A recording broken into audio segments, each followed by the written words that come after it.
Assalamualaikum warahmatullahi wabarakatuh.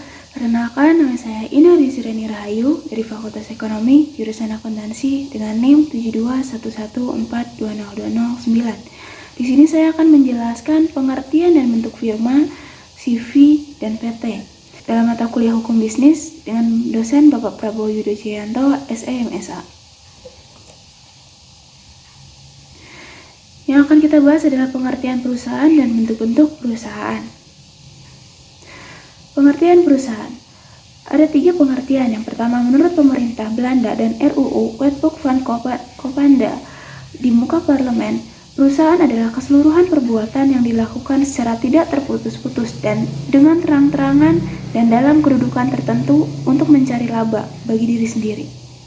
Yang kedua, menurut Profesor Mr. WLPA Molengraf, pengertian perusahaan dari sudut pandang ekonomi adalah keseluruhan perbuatan yang dilakukan secara terus-menerus, bertindak keluar untuk mendapatkan penghasilan dengan cara memperniagakan barang-barang, menyerahkan barang-barang, atau mengadakan perjanjian-perjanjian perdagangan. Yang ketiga, dalam hukum positif Indonesia, UU nomor 3 tahun 1982 tentang wajib daftar perusahaan pasal 1 huruf B. Perusahaan adalah setiap bentuk usaha yang menjalankan setiap jenis usaha yang tetap dan terus-menerus dan yang didirikan, bekerja serta berkedudukan dalam wilayah Republik Indonesia untuk tujuan memperoleh keuntungan dan atau laba. Perusahaan dapat dibedakan dalam beberapa kategori. Yang pertama, berdasarkan jumlah pemiliknya. Perusahaan dagang atau perusahaan perseorangan, yaitu perusahaan yang jumlah pemiliknya 1 orang. Yang kedua, perseroan atau persekutuan, yaitu perusahaan yang jumlah pemiliknya lebih dari 1 orang. Yang kedua, berdasarkan status hukumnya. Dibedakan menjadi perusahaan yang berbadan hukum, yaitu perseroan terbatas, koperasi, yayasan, dan BUMN. Yang kemudian, perusahaan tidak berbadan hukum, terdiri atas perusahaan dagang, persekutuan firma, dan persekutuan komanditer atau CV. Yang ketiga, berdasarkan pemilik modalnya. Dibedakan menjadi perusahaan swasta adalah sebagian besar modalnya dimiliki oleh swasta. Swasta tersebut terdiri atas 3 jenis, yaitu swasta nasional, swasta asing, swasta campuran, atau asing dengan nasional. Kemudian perusahaan negara adalah perusahaan yang seluruh atau sebagian besar sahamnya dimiliki negara atau pemerintah. Contohnya PT Pertamina, PT BNI, PT Mandiri, dan PT BRI. Bentuk-bentuk perusahaan. Ada 5 bentuk-bentuk perusahaan, yaitu perusahaan dagang atau perusahaan perseorangan. Yang kedua, persekutuan perdata. Yang ketiga, persekutuan firma atau FA. Yang keempat, persekutuan komanditer atau komanditer financial atau CV. Dan kelima, persekutuan terbatas atau PT. Pertama, perusahaan dagang. Perusahaan dagang adalah salah satu bentuk perusahaan perseorangan. Perusahaan perseorangan adalah perusahaan yang dijalankan oleh salah satu orang pengusaha, sehingga tanggung jawabnya dibedakan kepada 1 orang saja. Perbedaan perusahaan perseorangan dengan perseroan atau persekutuan terletak pada jumlah pengusahanya. Ciri-ciri perusahaan dagang. Pertama, dimiliki oleh perseorangan atau individu atau perusahaan keluarga. Yang kedua, pengelolaan yang sederhana. Yang ketiga, modalnya relatif tidak terlalu besar. Keempat, kelangsungan usahanya tergantung pada para pemiliknya. Dan yang kelima, nilai penjualannya dan nilai tambah yang diciptakan relatif kecil. Kewajiban perusahaan dagang. Menurut Purwo Susipto, pemilik perusahaan dagang mempunyai kewajiban. Yang pertama, pembukuan. Menurut pasal 6 Kitab Undang-Undang Hukum Dagang KUHD, setiap orang yang menjalankan perusahaan diwajibkan untuk mengerjakan pembukuan, yakni catatan-catatan mengenai harta kekayaan pribadinya dan harta kekayaan yang dipergunakan dalam perusahaannya menurut syarat-syarat yang diminta oleh perusahaannya. Sehingga dari catatan-catatan tersebut, setiap waktu dapat diketahui hak-hak dan kewajibannya. Yang kedua, membayar pajak. Menurut UU Perpajakan, setiap orang, badan usaha, dan badan hukum tertentu wajib membayar pajak kepada negara. Pajak yang harus dibayar adalah pajak penghasilan atau PPH dan jenis pajak lainnya sesuai dengan jenis barang yang diperdagangkan. Hubungan hukum perusahaan dagang. Yang pertama, hubungan hukum intern. Hubungan antara perusahaan dengan para pembantunya di dalam perusahaan hukum perburuhan atau hubungan kerja. Pengusaha berfungsi sebagai majikan dan pembantu sebagai pekerja atau buruh. Terdapat pula pembantu dari keluar perusahaan, misalnya agen, sales, makeler, komisioner, konsultan, dan akuntan. Hubungan antara pengusaha dan pembantunya di luar perusahaan bersifat pemberian kuasa. Yang kedua, hubungan hukum ekstern. Perbuatan pengusaha atau pembantunya terhadap pihak ketiga dapat menjadi perbuatan hukum dan dapat pula menjadi perbuatan melawan hukum, sehingga akibatnya berbeda pula, antara lain terhadap perbuatan yang timbul dari perbuatan hukum, misalnya perjanjian. Sang pengusaha wajib untuk melaksanakannya meskipun itu dilakukan oleh pembantunya. Yang kedua, terhadap perikatan yang timbul dari perbuatan melawan hukum, baik yang dilakukan sendiri oleh pengusaha maupun pembantunya menjadi tanggung jawab pengusaha, menurut Purwosucipto tahun 2008 halaman 6. Keunggulan perusahaan dagang. Yang pertama, pemilik bebas mengambil keputusan. Kedua, seluruh keuntungan perusahaan menjadi hak pemilik perusahaan. Ketiga, rahasia perusahaan terjamin. Keempat, pemilik lebih giat berusaha. Yang kelima, mudah mengubah jenis usahanya. Kelemahannya yaitu tanggung jawab pemilik tidak terbatas, sumber keuangan perusahaan terbatas, kelangsungan hidup perusahaan kurang terjamin, dan terakhir seluruh aktivitas manajemen dilakukan sendiri sehingga pengelolaan manajemen menjadi kompleks. Kedua, persekutuan perdata. Menurut pasal 1618 KUH Perdata, yang dimaksud dengan persekutuan perdata adalah suatu perjanjian dengan dua orang atau lebih mengikatkan diri untuk memasukkan sesuatu ke dalam persekutuan dengan maksud untuk membagi keuntungan atau kemanfaatan yang diperoleh karenanya. Unsur-unsur persekutuan perdata. Yang pertama, perjanjian, yaitu adanya kesepakatan di antara orang-orang yang mempunyai kesamaan kepentingan untuk menjalankan perusahaan. Kedua, pemasukan, yaitu masing-masing sekutu wajib memasukkan sesuatu ke dalam gabungan kekayaan tersebut. Pemasukan sesuatu dapat berupa kekayaan seperti uang atau barang dan berupa keahlian. Yang ketiga, bertujuan untuk memperoleh keuntungan atau laba. Tujuan dari kerjasama dan pemasukan adalah untuk mencari manfaat yang berupa keuntungan atau laba. Yang keempat, keuntungan yang diperoleh dibagi bersama. Keuntungan dinikmati oleh seluruh sekutu yang dibagi seimbang dengan pemasukannya. Sebaliknya, kerugian dipikul oleh satu atau beberapa orang saja. Cara pendirian persekutuan perdata. Persekutuan perdata cukup didirikan di atas sebuah perjanjian. Perjanjian tersebut dapat berupa perjanjian tertulis ataupun perjanjian lisan. Karena pasal 1618 KUH Perdata tidak mengharuskan adanya perjanjian tertulis. Pengurusan atau pemeliharaan perusahaan perdata. Yang pertama, pengangkatan sekutu statuer ialah pada saat persekutuan perdata tersebut didirikan melalui sebuah perjanjian, sekaligus diangkat pengurus yang diberi untuk menjalankan perusahaan tersebut.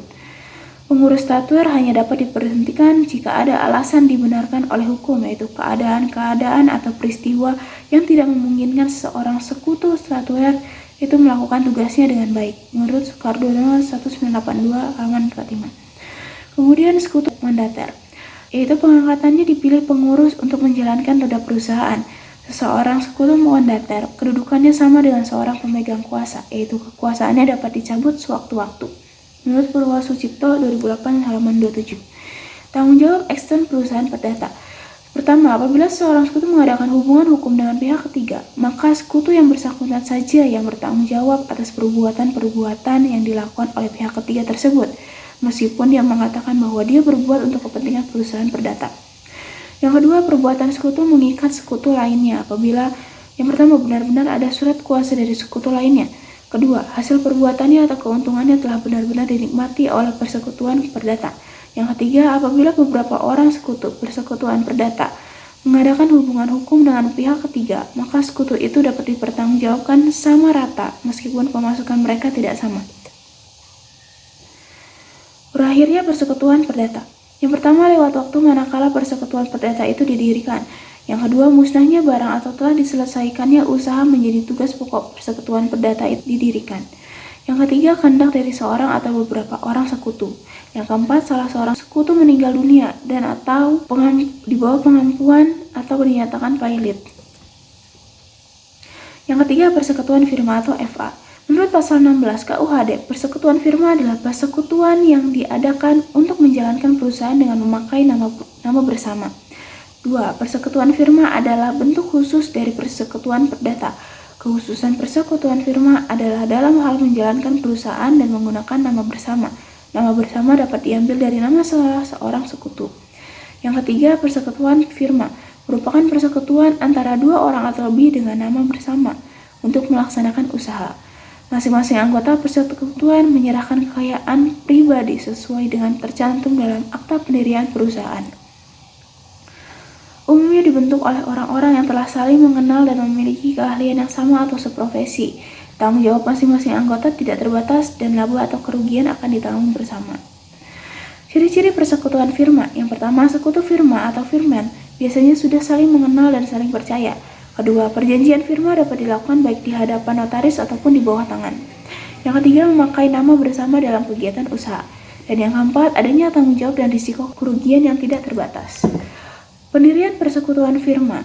Pasal 22 KUHD menyatakan bahwa persekutuan firma harus didirikan dengan akta autentik. Namun ketidakadaan akta tidak dapat dikemukakan untuk merugikan pihak ketiga. Dalam pasal 23 KUHD dan pasal 28 KUHD menyebutkan bahwa setelah akta pendirian dibuat, maka harus didaftarkan kepada panitera pengadilan negeri setempat firma tersebut berkedudukan. Kemudian akta tersebut harus diumumkan dalam Berita Negara Republik Indonesia. Pengurus atau pemeliharaan perusahaan perdata. Siapa saja yang boleh melakukan pengurusan atas sebuah persekutuan firma telah ditentukan dalam akta perjanjian pendirian firma. Apabila belum diatur, maka harus diatur dalam akta tersendiri yang harus dicantumkan sekutu yang melakukan pengurusan dan penunjukan sekutu yang tidak berhak bertindak keluar atas nama perseorangan firma. Setelah itu harus didaftarkan ke panitera pengadilan negeri setempat serta diumumkan dalam tambahan Berita Negara Republik Indonesia. Tanggung jawab ekstern persekutuan firma. Yang pertama, perikatan yang dilakukan oleh sekutu yang diberikan hak untuk bertindak keluar mewakili persekutuan firma menjadi tanggung jawab semua sekutu yang bersikap tanggung rentang. Perikatan yang dilakukan oleh sekutu yang tidak berhak mewakili persekutuan firma bertindak keluar menjadi tanggung jawab pribadi sekutu yang bersangkutan saja. Keunggulan. Yang pertama, kemampuan manajemen lebih besar karena ada pembagian kerja di antara sekutunya. Pendirian relatif mudah, baik dengan akta maupun tidak dengan akta. Terakhir, kebutuhan modal lebih mudah terpenuhi. Kelemahannya, tanggung jawab pemilik tidak terbatas. Tanggung jawab bersifat tanggung rentang. Kedua, kerugian yang disebabkan oleh seorang sekutu harus ditanggung bersama-sama dengan sekutu lainnya. Yang ketiga, kelangsungan hidup perusahaan tidak menentu. Berakhirnya persekutuan firma. Pada dasarnya, persekutuan firma adalah persekutuan perdata, sehingga sebab-sebab berakhirnya pun sama. Yang pertama, lewat waktu manakala persekutuan perdata itu didirikan. Yang kedua, musnahnya barang atau telah diselesaikannya usaha yang menjadi tugas pokok persekutuan perdata itu didirikan. Yang ketiga, kehendak dari seorang atau beberapa orang sekutu. Dan keempat, salah seorang sekutu meninggal dunia atau di bawah pengampuan atau dinyatakan pailit. Keempat, persekutuan komanditer. Persekutuan komanditer atau CV adalah sebuah bentuk badan usaha bisnis yang didirikan dan dimiliki oleh dua orang atau lebih untuk mencapai tujuan bersama dengan tingkat keterlibatan yang berbeda-beda di antara anggotanya. Satu anggota dalam CV mengelola usaha dengan aktif secara tanggung rentang dan pihak lainnya hanya menyertakan modal saja tanpa harus melibatkan harta pribadi ketika krisis finansial. Pendirian persekutuan komanditer. Persekutuan komanditer pada hakikatnya adalah sebuah persekutuan firma atau bentuk khusus dari persekutuan firma, sehingga prosedur pendiriannya sama dengan prosedur pendirian firma, yaitu dengan pembuatan akta pendirian oleh notaris. Selanjutnya, akta pendirian didaftarkan kepada panitera pengadilan negeri setempat CV tersebut berkedudukan. Kemudian akta tersebut harus diumumkan dalam Berita Negara Republik Indonesia. Macam sekutu dalam CV. Yang pertama, sekutu komplementer. Sekutu komplementer biasanya disebut sebagai sekutu aktif atau active partner, adalah sekutu kerja. Sekutu kerja memiliki hak dan kewajiban. Yang pertama, wajib mengurus CV. Kedua, berhak memasukkan uang atau kekayaan lainnya kepada CV. Ketiga, wajib bertanggung jawab secara tanggung rentang atau kewajiban CV terhadap pihak ketiga. Yang keempat, berhak menerima pembagian keuntungan. Yang kedua, sekutu komanditer. Sekutu komanditer biasanya disebut dengan sekutu diam atau silent partner, atau sekutu pelepas uang. Sekutu komanditer memiliki hak dan kewajiban. Yang pertama, wajib menyerahkan uang atau kekayaan lainnya kepada CV. Yang kedua, wajib bertanggung jawab atas kewajiban persekutuan terhadap pihak ketiga terbatas pada jumlah pemasukan yang telah disetor untuk modal persekutuan. Yang ketiga, dilarang melakukan pengurusan meskipun dengan menggunakan surat kuasa. Sekutu komanditer boleh melakukan pengawasan jika ditetapkan dalam akta pendirian. Selanjutnya, 3 macam CV. Menurut Purwosucipto, ada 3 macam CV, yaitu CV diam-diam, CV terang-terangan, dan CV dengan saham. Yang pertama, CV diam-diam. Merupakan CV yang belum menyatakan dirinya secara terang-terangan kepada pihak ketiga sebagai CV. Dalam bertindak keluar, CV ini masih menyatakan dirinya sebagai persekutuan firma, tetapi bertindak ke dalam sudah menjadi persekutuan komanditer. Hal ini karena salah seorang atau beberapa orang sekutu sudah menjadi sekutu komanditer. Yang kedua, CV terang-terangan. Merupakan CV dengan terang-terangan menyatakan dirinya sebagai CV kepada pihak ketiga. Yang ketiga, CV dengan saham. Merupakan CV terang-terangan yang modalnya terdiri atas saham-saham. Keunggulannya, yang pertama, kemampuan manajemen yang lebih besar. Kedua, proses pendiriannya relatif mudah. Yang ketiga, modal yang dikumpulkan dapat lebih besar. Kelemahannya, sebagai sekutu yang menjadi perseroan aktif, memiliki tanggung jawab yang tidak terbatas. Yang kedua, sulit untuk menarik modal kembali. Dan yang ketiga, kelangsungan hidup perusahaan tidak menentu. Berakhirnya persekutuan komanditer. Yang pertama, lampaunya waktu mendirikan sebuah CV. Yang kedua, musnahnya barang atau telah diselesaikan usaha yang menjadi tugas pokok CV itu didirikan. Yang ketiga, kehendak dari seorang atau beberapa orang sekutu. Yang keempat, salah seorang sekutu meninggal dunia atau di bawah pengampuan atau dinyatakan pailit. Yang keempat, perseroan terbatas atau PT. Perseroan terbatas merupakan bentuk badan usaha atau perusahaan yang paling banyak dipakai sebagai wadah kegiatan bisnis di Indonesia. PT merupakan penyempurnaan dari bentuk CV yang masih mengandung beberapa kelemahan terutama dalam hal tanggung jawab. Pelaku bisnis lebih menginginkan adanya tanggung jawab terbatas, yaitu adanya pemisahan harta kekayaan pribadi dengan tanggung jawab perusahaan terhadap pihak ketiga. Dengan adanya pemisahan harta kekayaan tersebut, PT digolongkan sebagai sebuah badan hukum, tidak demikian halnya dengan perusahaan dagang, persekutuan firma, dan CV yang tidak dapat digolongkan sebagai badan hukum. Sekian presentasi dari saya, mohon maaf apabila ada kesalahan. Terima kasih. Wassalamualaikum warahmatullahi wabarakatuh.